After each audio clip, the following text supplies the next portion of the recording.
And good day, everybody. Thank you for joining today's Retirement Genius Brainstorm webinar. I'm your host, Chris Orestis, the president of Retirement Genius. Thank you for taking time to join us to talk some more about retirement resolutions. There is no better time of year than now to talk about what you can do to create a better retirement. Retirement Genius is an information and resource platform to help people achieve a well-balanced retirement. We focus on financial planning, health and long-term care security, and lifestyle enrichment. It's our belief you need to bring these three elements together to create a well-balanced retirement so everybody can retire like a genius. Preparing for retirement is just something that can't be left to the last minute. I think this is a subject far too many people put enough thought and planning into. It's somewhat taken for granted. It's a topic that gets kicked down the road to later. But remember, every day we're getting one step closer to when we're going to retire. And what we're doing each and every day is going to either add up or it's going to subtract from us being able to achieve our retirement goals. So the new year is a good time to take into account what we've been doing and maybe what we haven't been doing so well to secure a well-balanced retirement. A well-balanced retirement comes from bringing together financial planning, health and long-term care security, and an enriched and fulfilling lifestyle. It's bringing all of these elements together to truly live the kind of retirement people want to achieve, people dream that they will have, but unfortunately, too many people take for granted or ignore until one day they wake up and realize they didn't make the right moves, they didn't make the right investments, and they've either run out of time or they're running out of time to get there. So these investments that we make in ourselves every day are going to determine if we're going to have all those pieces in place to be able to retire like a genius. As we enter the new year, and quite frankly, every day, you should be asking yourself the question, are you making the adequate investments to secure your finances, to improve and safeguard your health and those investments in your lifestyle so that you're going to retire in a manner and you're going to have the confidence to retire the way that you hope to and the way that you deserve.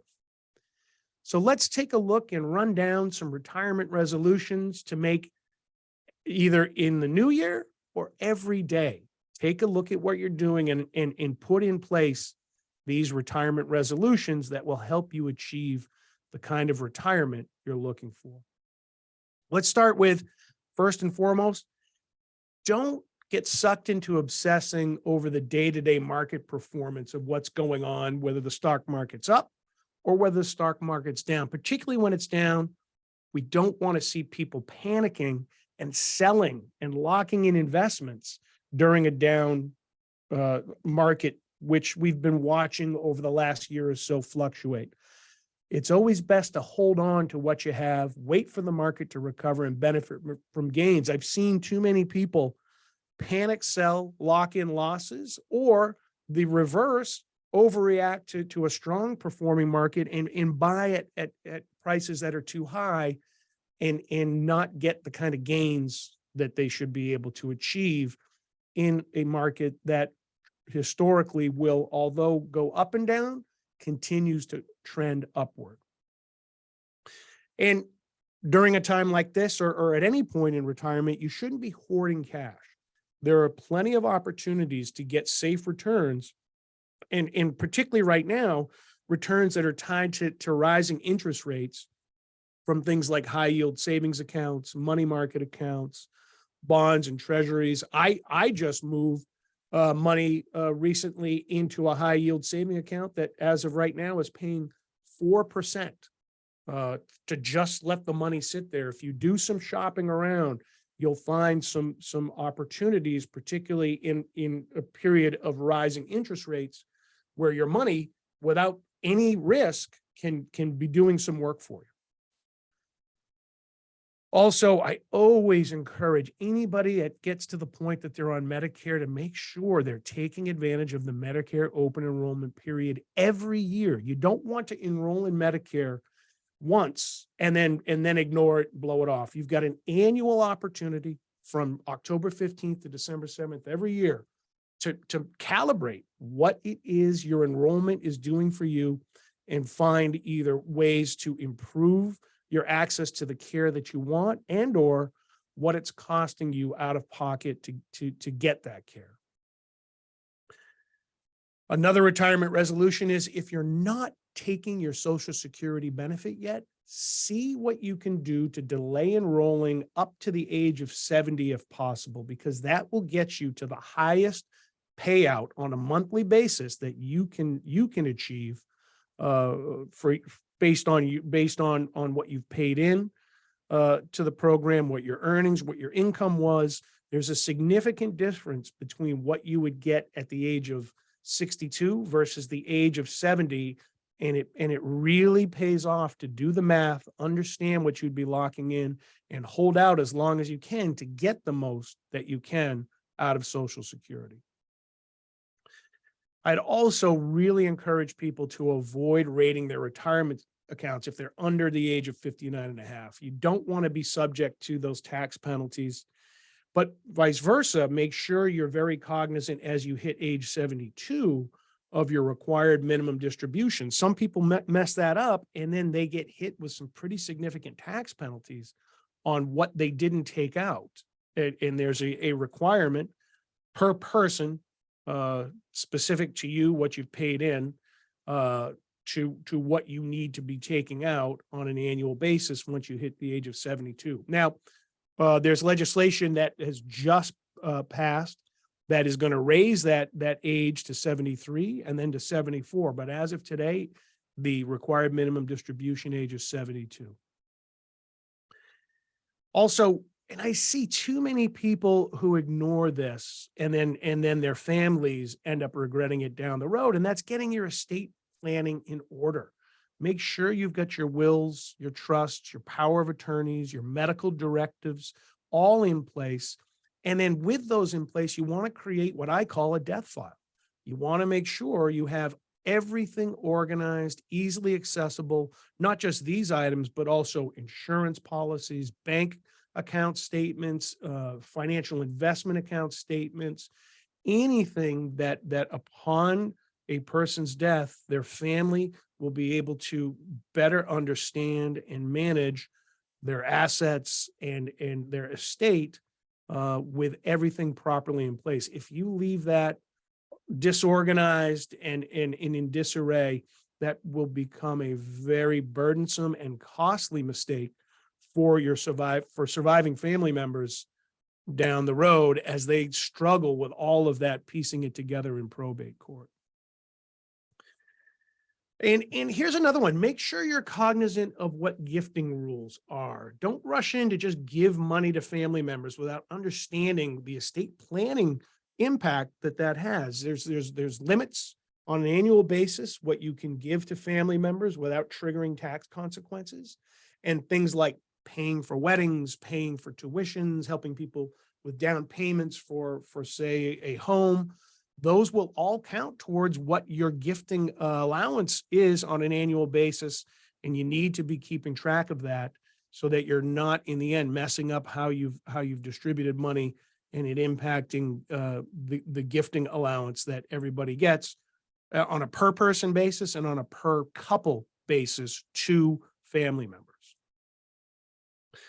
And look, this one is pretty obvious, but unfortunately we have a huge problem in this country with people racking up credit card debt and then carrying balances month to month that are costing them interest, costing them charges and fees. You've got to avoid carrying credit card debt balances and do all you can to pay off debt. If you're carrying credit card debt right now, you need to come up with a game plan to knock it down. If you can afford just on a monthly basis or with every paycheck that you would receive, if you're still collecting a paycheck, that you're paying $300, $500, whatever the number is towards getting that debt down. Don't just pay the minimum payments. because you'll be carrying that debt for years, and coughing up a lot of money to the credit card companies you didn't have to, and really hurting your monthly availability for cash. And speaking of monthly availability for cash and managing cash flow, I'm a big believer in taking advantage of interest-free payment plans for larger purchases. Things like, let's say TVs or computers or furniture. There are lots of promotions where you can get interest-free. You can charge it interest-free for a period of time, 6 months, 12 months, 18 months, 24 months. And so then divide up that purchase over that time frame, 16, 18, 12, 24 months, whatever it is, and pay off the balance within the interest-free time frame. And you've got an interest-free loan that you can break up a big purchase into manageable payments over X number of months, but just make sure you're paying off those balances within that established time frame, so you don't end up getting hit with charges and interest and even penalties if you're outside of that time frame for interest-free payments.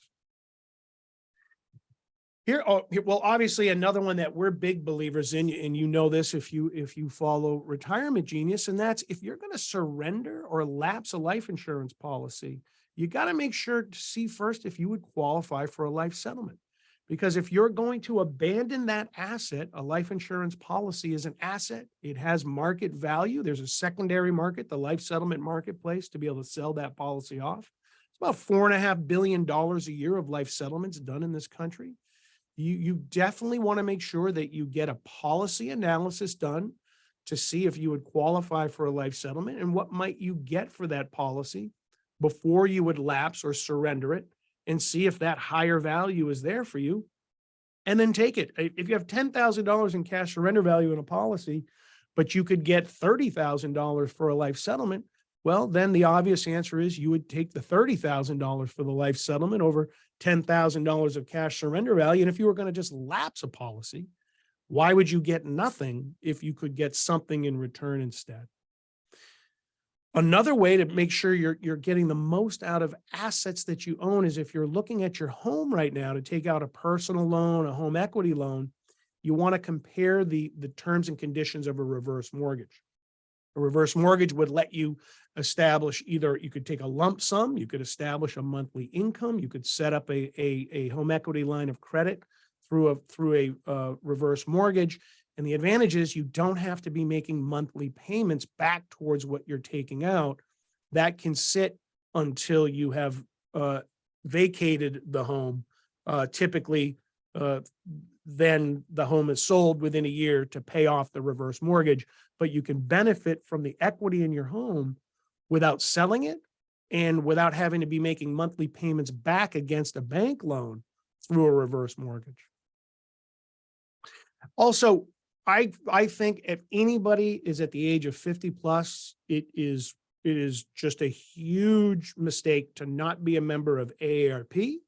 And I also am a big believer in AAA. Those are two organizations that have very low cost memberships that are highly valuable. There's so many discounts and services and benefits and information you get from these organizations, support by calling in, on travel, on protecting your vehicle, on insurance, all kinds of discount plans, and even outside of AARP and AAA, take advantage of senior discounts wherever you go.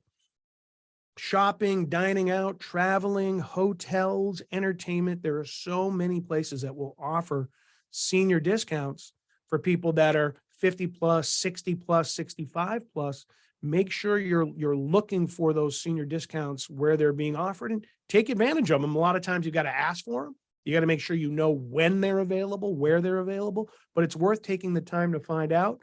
And really, if you're not a member of AARP and you're not a member of AAA, you should do that. Or if you have loved ones that should be members, you should maybe look into helping them do that for them. I'd also be a big advocate for doing a budget audit, and particularly going into a new year, but at any time of year, you want to audit your budget. Look for 1 month at how you're spending your money.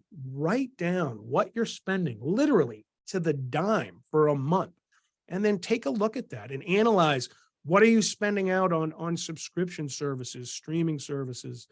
What are you spending on coffee out and lunch out every day and going out to eat, or various spending that may be wasteful, that you could cut back on and put some serious money back into your budget, and then maybe redirect that money to areas that are more pressing, such as paying down a credit card debt, or other more pressing matters that you need to be able to handle.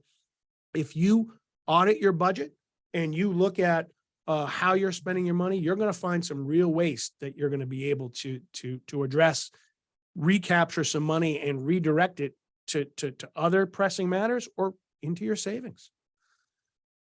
Also, you got to be checking your bank and credit card accounts on a weekly basis. Don't blow that off.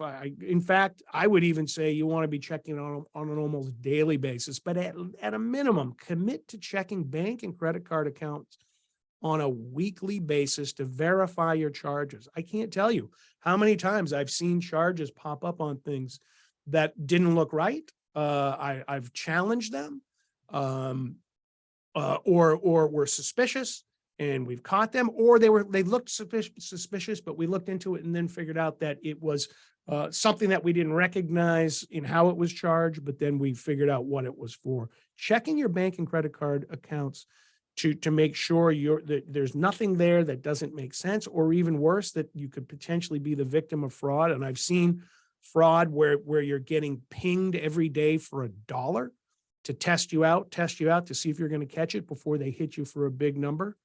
Check those balances, make it a weekly habit. Speaking of wasteful spending, spend a minute, step back and audit your subscriptions for streaming services, online charges, recurring monthly charges. Make sure that what you're spending your money on, you still need, you still want. There's all kinds of things where you sign up for a trial subscription, but they take your credit card number, and if you don't cancel, they start charging your credit card on a monthly basis, and for a lot, and that's billions of dollars a year gets spent by consumers around this country from that very thing. A free trial with credit card information collected, that if you didn't cancel, now they're charging you on a monthly basis. Make sure that, again, as part of your weekly audit, but overall checking your subscriptions across the board to see if you still need what you're spending your money on. Another area that I very, very highly recommend people to do is to protect their computer from cyber threats and really consider identity theft protection. Cyber threats and identity theft are two of the biggest areas of fraud that impact people and seniors across this country, and there's some relatively low cost, easily accessible solutions to protect you from those issues. You want to make sure that you're protected, particularly in today's age where cyber invasions and identity theft happens at a higher rate than it ever has before. If you're retired, I really recommend not just coming to a full stop. If you're retired, you want to look into ways to continue to create income and remain engaged and active. I always say retirement today is about shifting from doing what you have to do to now being able to do what you want to do. Retirement shouldn't mean you come to a full stop. It means you get to shift your priorities. Maybe now you get to start working and doing things that you want to do, things as opposed to the jobs that you had to do. If you can continue to generate some income, it is going to increase the longevity and value of your savings, your investments, if you have pensions, whatever you have. But if you can bring some more in, it is highly valuable.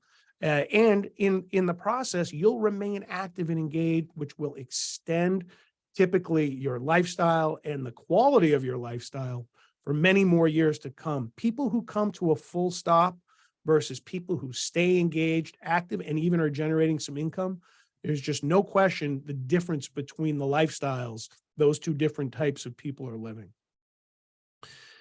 And speaking of your health, your activity, your longevity, if you haven't had a full physical exam and blood work done, I would recommend highly you do that as soon as possible, at least annually. And it's a good idea to just start every year with a full physical exam and blood work.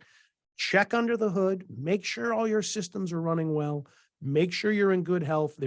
The best thing you can ever do for your health is to catch something early. If your body is giving you signs that something's off, or even if it's not, at least on an annual basis, get that physical exam, get the full blood work done, make sure you know what's going on in your body. And if there's something there to be addressed, catch it early and address it before it gets worse and turns into bigger problems for you to deal with.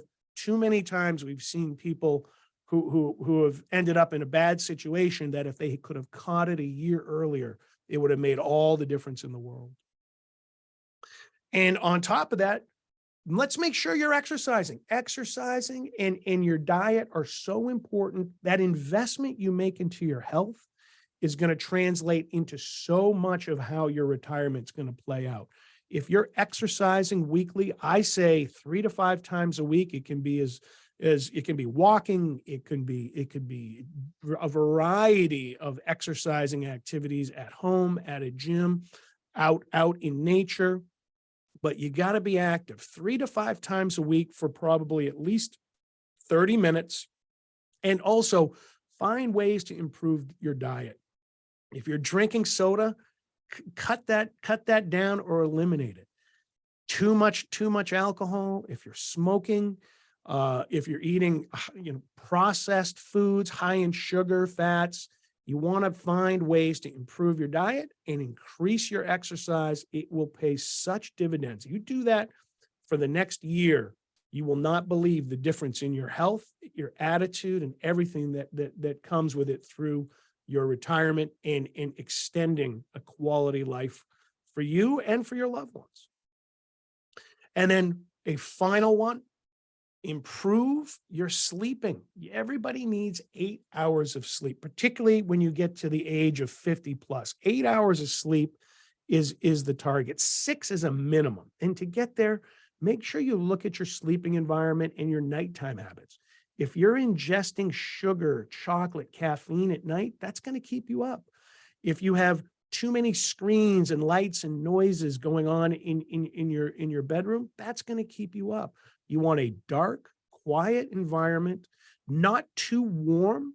Keep your room at more on the cool than hot side when you sleep, and make sure that you're paying attention to what you're doing before you go to bed that isn't going to end up coming back to haunt you at night, waking you up, keeping you up. Get sleep, get good sleep, get regular sleep. That's such an important part of keeping your mind sharp, your body sharp, and your attitude and your energy great and high out there as you're going about your day. So in conclusion, the new year, it's a great time to be looking at how we can improve what we're doing to prepare ourselves for a well-balanced retirement. And what we do every day is adding up. And I've always said, it's never too late to get started. And there's never a better time to get started than right now on doing these things, putting in place these retirement resolutions. So you're increasing your chances and moving yourself in the direction that you'll be able to retire like a genius. So give us a call. We'd love to share with you a copy of our retirement resolutions tip sheet, our latest white paper. Give us a call at 866-602-5000. Visit us at advisors.retirementgenius.com if you're an advisor, and our public website, retirementgenius.com. And as always, we invite you to check out our podcast wherever you're getting your podcasts. Type in Retirement Genius. You'll find us there. I want to thank you all for joining today's Retirement Genius Brainstorm webinar. It's a pleasure talking to you. We look forward to when you'll join us again.